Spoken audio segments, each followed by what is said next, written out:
श्रीकृष्णाय वयं नुमः।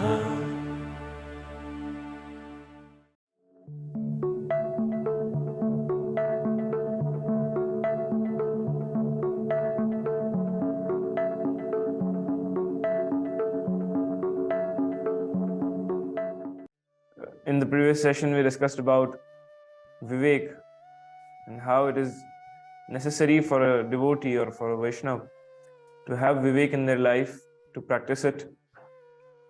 How it just not helps them in their devotion, but also into their personal lives and professional lives, and how Vivek creates a mindset which then helps them to have patience in their life, because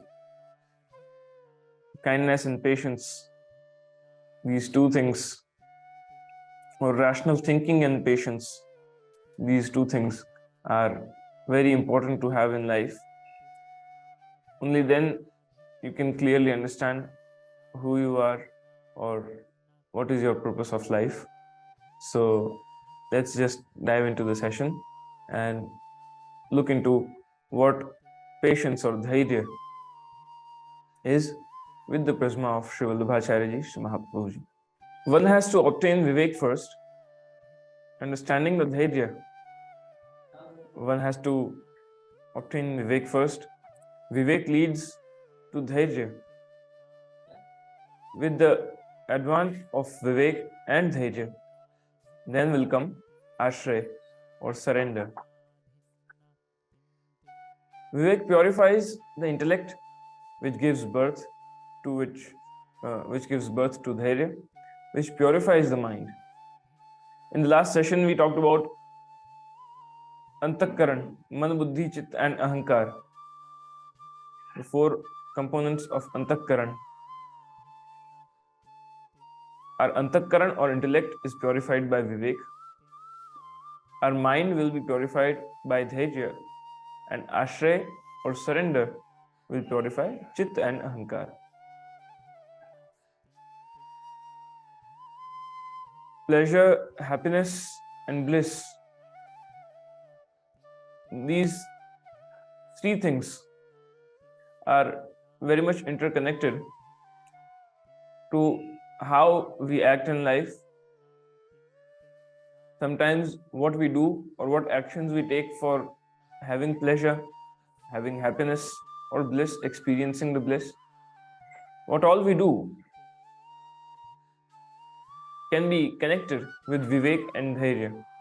How much patience do we have for receiving what we want?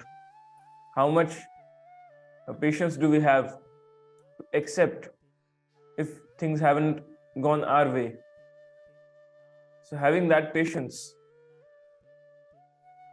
our mind experiences many emotions. So most of the time what happens is our emotions control our body, our mind, our thoughts, our actions. Pleasure, happiness, and bliss are different. Pleasure is associated with the senses. What gives us pleasure, if exceeds its limits, it may cause suffering. For example, I like some food item, something very much. So I just keep on eating it. For example, someone likes pani puri, or someone likes pizza or spaghetti or something, and they just keep on eating it. And overeating that food item may cause stomach problems.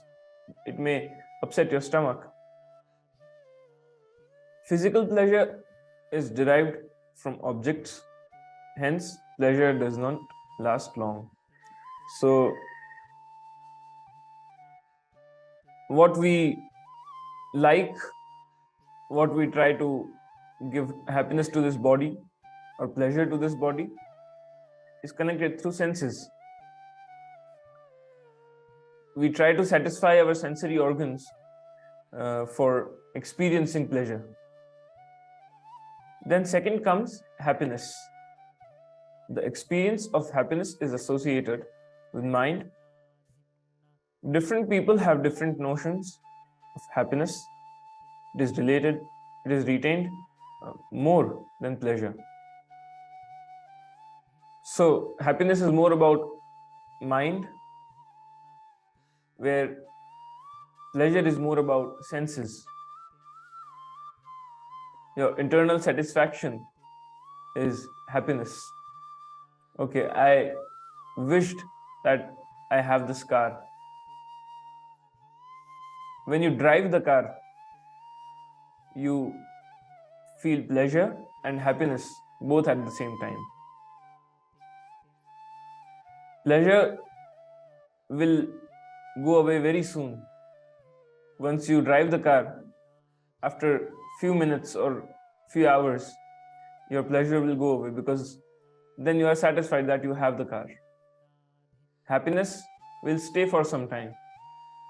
You will share it with your friends, you will share it with your family, that yes, I have bought this new car. You will show other people that you have that car. You will yourself, whenever you have to go somewhere, you will try and make sure that you travel in that car because you have just bought it. So all that is happiness. And then third comes the bliss. Bliss is associated with the soul. It is eternal and it is part of Sat Chit Anand. So eternal or lifelong experience. We have some experiences from our childhood which we don't forget for our lifetime. We have some good or bad experiences. They always stay with us. So those experiences are eternal experiences. There are some experiences which are even from our previous births, which still in this life, they create certain kinds of emotions or certain kinds of choice making, or how we behave in life, how we grow up. So that is bliss. Adhyatmic bliss is obtained through the Akshara Brahma. We will discuss further what is Akshara Brahma and what is Purna Brahma. The bliss where we are one with Shri Krishna is greatest as it is limitless. Akshara Brahma is something which is countable. The joy which is countable, the bliss which is countable. You know that this will be the starting point and this will be the end point. That countable joy or limited joy which can be experienced or which can be known is known as Akshara Brahma. Sri Mahaprabhu ji in his Granth Krishnashray, he explains that Prakrita Sakala Deva Ganita Anandakam Brahad Purna Anando Haristasmad Krishna Eva Gatir Mama. Prakrita Sakala Deva Ganitanandakam Bruhat. Ganitanand means all the gods and demigods. They are Ganitanandakam Bruhat, which means the joy which they give, or the joy which can be experienced by taking their shelter, is Ganitanand, or limited joy. But when we talk about Shri Krishna, Purnanando Haristasmat Krishna Eva Gatir Mama. Shri Krishna is Purnanand, or complete of joy, and gives his devotees, gives his beloved devotees eternal bliss, eternal joy. So, Purnanando Haristasmat Krishna Eva Gatir Mama. Sri Mahaprabhu ji says that emotions of the mind shall have to be made one with the Purnananda Shri Krishna. Purnanand means complete joyful, completely joyful, and the giver of complete joy, eternal joy. So that once you connect with the Purnanand Shri Krishna, they do not impact you. What doesn't impact you? Your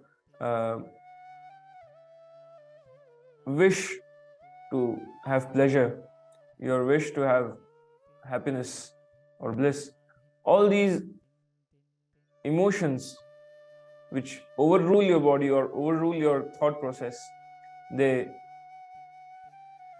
do not affect you in your journey.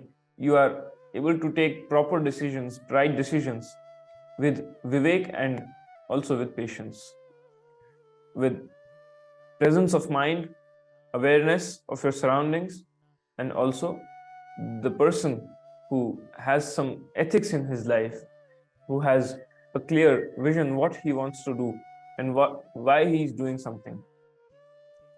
So to tolerate the torture of emotions and excitement is dhairya, patience. So finally, what is dhairya? To tolerate the torture of emotions. Sometimes our emotions rule us. They decide what we do. And the excitement that we have for doing certain things, it ultimately harms us. So patience is the key. The difficulties of life, while going through the life's difficulties, the spirit undergoes many changes. The spirit of life, where everything is connected, everything related to us. There are certain points where we face difficulties, challenges, tough times. When such changes happen, they indicate that we have lost control on ourselves. We feel helpless. We feel now we don't have any options. We just have to go with the flow. We don't have any right on what we are supposed to do. We feel that certain times. Why? Because everything cannot be in our control. Our actions can be in our control, but the result cannot be in our control. Sri Mahaprabhuji preaches his disciples to cultivate dhairya so that all difficulties are mitigated.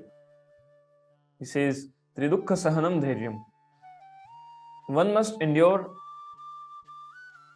3 types of dukh, pain, and keep dhairya.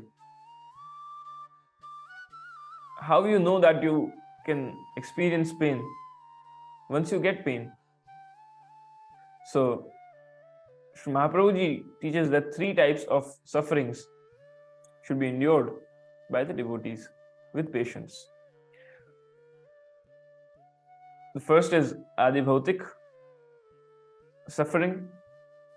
Sufferings suffered by the body, for example, fever, injury. These also include the sufferings by those connected to the body, the near and dear ones. So, Adi Bhautik, or the worldly sufferings, where our body and the related people with the body or related objects with the body gives us suffering. That is obvious that if you are in this world, you will have these kind of sufferings. It is not possible that everyone in your life, each and every person in your life, will give you happiness. It is not possible that anyone in your life with whom you are connected may not go away from you, may not do as you wish, may not fulfill your expectations because they have their own. And that might create suffering for you, or some kind of injury or fever or health issues. Even that kind of suffering. Someone has some kind of allergies, someone has some kind of disease, someone has some kind of everyone has certain problems. So that is called Adi Bhautik sufferings or the worldly sufferings that we have. Then come the adhyatmic sufferings, where suffering related to our senses, which are mental. They are born from emotions like desire, anger, etc. So adhyatmic or the mental sufferings, where our senses wish to have pleasure, but our emotions drive it so much that those wish to have that pleasure, it creates problems in our life. To have something in my life, if I'm not getting it, I'll become angry, I'll become anxious to have it. So such emotions are the reason of adhyatmic suffering. Then third comes Adi-Daivik suffering, or the spiritual sufferings. The suffering is related to the soul. It comes as a result of actions which are accumulated in previous birth, karmic actions. So what you did or what you were supposed to do and you do something else, you take a wrong decision, it comes back. You say something to someone and the person doesn't like it, or you do something to someone and they don't like it, you will have a reaction of it. If you do something good, you will have a reaction of that as well. So your karmic actions and the results that you get from it is known as adhyatmic sufferings. Shri Krishna is very near to his devotees in their difficulties. The way in Mahabharata, Draupadi was asking for help, seeking for help from all his elders, from all his near and dear ones. But no one was able to help her because they were living in the Adi-Bhautik state. But when she remembered Shri Krishna, she called Shri Krishna to help her. The first thing Shri Krishna Bhagavan did was to come and help her in the difficult situation that she had in the Dharma Sabha of Dhritarashtra. So, in our Sampradaya, sufferings are not considered troublesome, but a medium to go closer to Shri Prabhu. Shri Mahaprabhuji, in his philosophy, he states that one can connect to God much better when he's having sufferings. Because in joyous times, in happy times, in good times, we do not usually remember Bhagwan, we do not usually remember Thakurji, because we are having our mental and physical pleasures and happiness at that point. But when we have some kind of suffering in our life, immediately we think of God, why he is doing this with us, or hey God, please help me. We have that kind of thought process that in problems we call Bhagwan or we remember him very soon, but when we are happy or when we are joyful, it comes later on. So Sri Mahaprabhuji says that in this Sampradaya, in Pushti Marg, sufferings are not considered troublesome. They are not troublesome, but a medium to get closer to Shri Thakurji. If we have sufferings, we will again and again recall him. By enduring or going through these three types of suffering with dhairya, Prabhu grants us three types of shelters. Once we have vivek, then we are patient. We have patience to have the sufferings in life, these three types of sufferings. Then Prabhu grants us his shelter or passes us through the test of this life. The first is Adi-Bhautik. Pain gives us shelter of the body. We surrender our body to Shri Thakurji, our physical self. That is because of Adi-Bhautik pain or suffering. With Adhyatmic pain or suffering, Shelter is achieved with the mind. We surrender our mind, and by enduring Adhidaivik pain or suffering, shelter is achieved through Atma or the soul. So our body, mind, and soul, they all three are surrendered to Sri Bhagavan, Sri Krishna, through having the pain or the sufferings of this world, of this body, of mind and soul. Adhidaivik sufferings are to be endured like the Gopijans. The grief the Gopijans felt when Shri Krishna disappeared from the Ras was Adhidaivik. To lose very near and dear one, he was just with us and now he is not with us. To have that experience, everyone might have felt it at some point in their life. Even more than that, when the Creator himself, the Parabrahma Purna Purushottam, the incarnation of beauty, the incarnation of joy, he himself is so close to you. Bhagavan is so close to you. And because the Gopijans, for a minute timeline, they had this emotion into them that there is no one as lucky as us, because we have Bhagavan Shri Krishna with us. He is doing rasa with us.